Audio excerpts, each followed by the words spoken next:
The context around the killing of Sir David Amess is broken, disconnected, avoiding the brutal truth of the matter.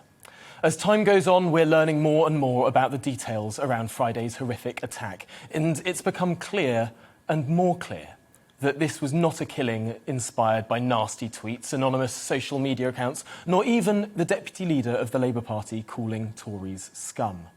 No, the overwhelming evidence points to this being an act of self-radicalised terrorism. Islamist terrorism.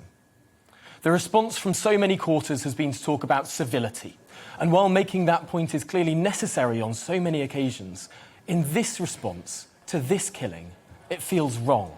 It's a cop-out. It's wholly distinct from what went on last Friday. The killer was not a Twitter troll. He is a suspect being held under the Terrorism Act, a suspect who was referred to the counter-extremism Prevent programme a number of years ago. So why are we talking about social media? Well, sadly, we all know why it's easier to talk about being kind to one another than it is to confront the radical political elephant in the room. Yet it shouldn't be.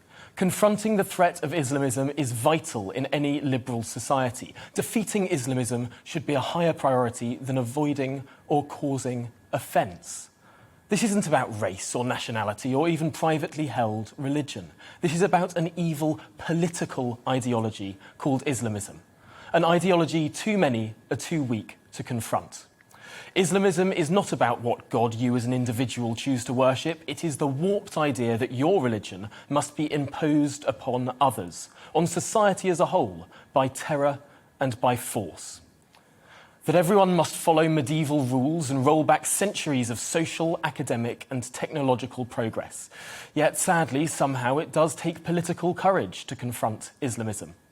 A country that prides itself on liberal democratic values, indeed on having given those values to the world, now shrinks from defending them in the face of regressive theocracy. On left and right alike, our leaders need more political courage. Here are some hard truths. Trying to further regulate speech on social media will do nothing. Nothing to prevent this kind of attack in the future. And here's another truth. Even if not a single migrant boat made it across the Channel this year, this act of terrorism would still have taken place. This isn't about migration, and this isn't about free speech. The suspected terrorist was homegrown. He grew up in Croydon. He was not an anon account trolling people on Twitter. It appears he's a British man who believed evil things. And that's what this conversation must be about. Confronting those beliefs head-on with muscular liberalism. Defending free speech, defending open societies, and most of all, defending British values.